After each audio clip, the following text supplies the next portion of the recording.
Salut tout le monde, c'est Magie Expliqué, j'espère que vous allez bien. Alors aujourd'hui je vais vous présenter un nouveau tour de magie qui ne sera pas avec un paquet de cartes. Ce sera donc un tour avec des objets, en l'occurrence un verre et une pièce tout simplement. Ça fait longtemps que je n'en ai pas présenté, donc j'espère que celui-ci vous plaira. En tout cas moi je vous le présente car il est vraiment très impressionnant et a un impact très fort sur le spectateur. En tout cas j'ai changé de caméra, donc la qualité devrait être nettement supérieure à l'ancienne caméra. J'espère que ça vous plaira. Voilà, donc on va tout de suite passer à la démonstration du tour de magie et ensuite aux explications. Allez, c'est parti.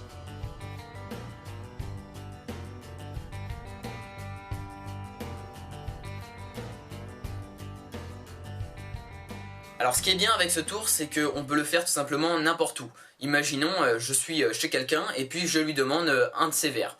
Un verre totalement dur, donc de préférence dur, hein, pas en plastique, voilà. Donc il sait que c'est un de ses verres, donc il sait tout simplement qu'il est totalement normal, voilà. Au pire, le spectateur peut bien sûr l'examiner de fond en comble. Et je vais tout simplement lui demander de me donner une pièce, voilà. Donc moi j'utilise une pièce de 1 euro. Bien sûr je pourrais utiliser la mienne, peu importe, c'est une pièce, le spectateur peut là aussi l'examiner, mais il sait très bien que c'est une pièce totalement normale. Cette pièce, ce qu'on va faire avec, c'est qu'on va la faire signer. Donc moi, en l'occurrence, eh bien, je prends un marqueur, comme ça l'encre ne peut pas s'effacer, à part en utilisant donc un dissolvant. Donc avant de signer votre pièce, assurez-vous quand même d'avoir du dissolvant. Voilà, comme ça, eh bien, on est tout simplement sûr que la pièce n'est pas fichue, si je peux me permettre. Voilà, donc là j'ai signé, en l'occurrence j'ai signé ME pour Magie Expliquée. Voilà, et donc maintenant ce que je vais faire, vous vous en doutez, c'est de faire passer cette pièce donc à travers le verre, donc par en dessous, la partie qui peut bien sûr être examinée par le spectateur. Et donc je vais compter jusqu'à 3, voilà, et la pièce devrait normalement passer dans le verre. Je dis bien normalement. Voilà, donc on va tout de suite passer à la démonstration. 2, et à 3, la pièce passe à l'intérieur du verre. Comme ceci.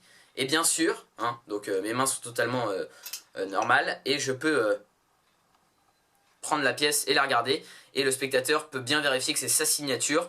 En l'occurrence là c'était Magie Expliquée, donc c'est bien la même pièce qui est rentrée à l'intérieur du verre. Voilà, je peux même recommencer donc 1, 2, 3, comme ceci, et la pièce, et là encore une fois, rentrait à l'intérieur du verre. Magie Expliquée, donc la pièce signée par le spectateur. Voilà, alors pour ce tour, vous l'avez compris, on va tout simplement avoir besoin donc d'un verre et d'une pièce, tout ce qu'il y a de plus normal, et c'est ça ce qui est génial avec ce tour, c'est qu'on peut le faire n'importe où, comme je le disais. Imaginons chez un spectateur, je suis chez lui et je lui tout simplement demande de me donner un verre, dur de préférence, hein, pas en plastique, car en plastique le spectateur pourrait, je sais pas, imaginer qu'on a fait un trou je ne sais où, et une pièce, donc une pièce totalement normale de 1 euro. Moi en l'occurrence je garde ma pièce signée, à savoir Magie Expliquée. Voilà, donc le spectateur peut vraiment faire n'importe quelle signature dessus. Et donc pour ce tour, eh bien, il va bien falloir se mettre donc dans la tête que c'est une manipulation très précise, différente en fonction de chacun. Donc moi je vais vraiment essayer de vous apprendre les bases de ce tour, la base en fait de la manipulation, mais il faut quand même vous dire que vous n'allez pas y arriver du premier coup et que c'est en essayant que au bout d'un moment vous allez y arriver. Et là au moment où vous allez y arriver, eh ben, ce sera avec votre positionnement des mains bien précis, donc selon vous, personne n'a la même taille de main, etc. Donc il va bien falloir vous entraîner chez vous devant un miroir en tout cas. Voilà, donc pour les positionnements, vous allez tout simplement mettre votre pièce bien au milieu de votre main dominante. Donc en l'occurrence moi je suis droitier, donc je mets la pièce dans ma main droite, comme ceci, bien au milieu dans la paume, comme ceci.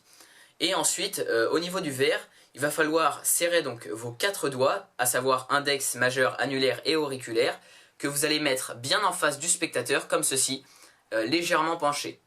Donc légèrement penché vers l'extérieur, hein, comme ceci.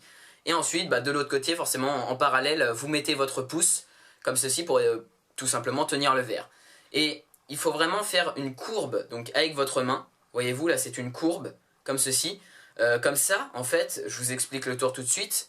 Eh bien, vous allez au bout d'un moment mettre la pièce sur le bout de vos doigts et quand vous allez taper, eh bien la pièce va passer donc au-dessus comme ceci. Elle va taper contre la paroi de votre main et retomber dans le verre. Alors ça vous paraît un peu dingue comme ça, mais je vous assure, c'est pratiquement invisible quand on le fait rapidement et très bien. Donc entraînez-vous bien, hein, j'insiste. Alors, comment on le fait? La pièce bien au milieu de votre main. Vous allez dire au bout de 3, la pièce va rentrer dans le verre. Voilà, donc vous tenez bien votre verre comme je vous l'ai expliqué. Et vous tapez une fois. Là, on peut voir la pièce à travers le verre. Pas la peine d'aller rapidement dès le début. Par contre, ce qui est très important, c'est donc vous venez de taper une fois et vous refermez votre main et vous repartez. Et vous revenez, et quand vous revenez, vous rouvrez votre main et vous tapez une deuxième fois. Là, la pièce est toujours dans le verre, mais elle n'est pas passée, vous voyez, on la voit à travers le verre. Vous ensuite, vous repartez, vous refermez votre main, comme d'habitude. Et donc là, pourquoi en fait on a fermé notre main la première fois? Ben, c'est très important de fermer notre main, car au final, pour repartir et pour faire la troisième fois, on va repartir et on va faire un léger mouvement de pivot donc avec notre main, pour que la pièce ne soit plus au milieu, comme ceci, mais en avant.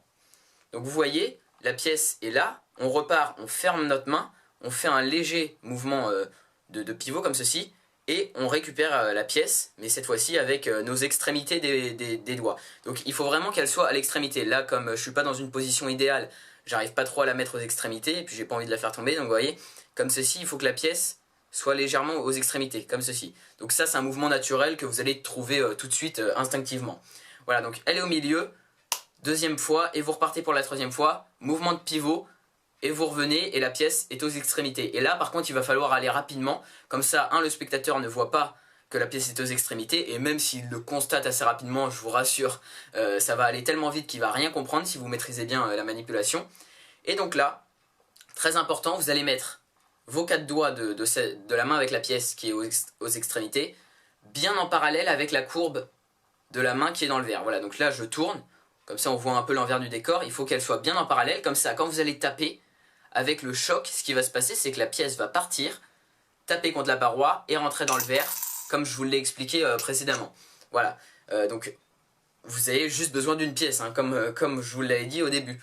Donc 1, 2, 3, la pièce, vous voyez, petit mouvement de pivot, la pièce vient aux extrémités, et ensuite vous tapez bien en parallèle, comme ça la pièce rentre à l'intérieur du verre. Voilà, comme ceci.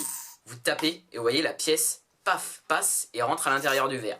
Voilà, donc il faut vraiment, comme je vous l'ai dit, vous entraîner devant un miroir, devant des personnes où vous savez que vous allez peut-être rater, et comme ça ils vous disent est-ce qu'ils voient la pièce passer sur le côté, ou est-ce qu'ils savent comment faire. Et je vous assure que normalement à la fin, quand vous tapez rapidement, bah là vous le voyez à la caméra, hein, eh bien on ne voit absolument rien, et c'est tout simplement super impressionnant. On a l'impression que la pièce est passée par le dessous du verre, et votre spectateur est tout simplement bluffé. Et il peut essayer de chercher comme ça l'astuce pendant quelques minutes, et il ne trouvera absolument rien. Voilà, donc en tout cas j'espère que cette vidéo vous aura plu. Si c'est le cas, n'hésitez pas à laisser un j'aime et un commentaire très important pour me dire ce que vous en avez pensé. Et tout simplement, si vous avez toute question sur ce tour, eh bien j'essaierai d'y répondre au plus précisément donc, dans les commentaires de cette vidéo. Surtout n'hésitez pas à partager cette vidéo, c'est le plus important. Et donc moi je vous dis à la prochaine pour un nouveau tour de magie expliqué. Allez, salut!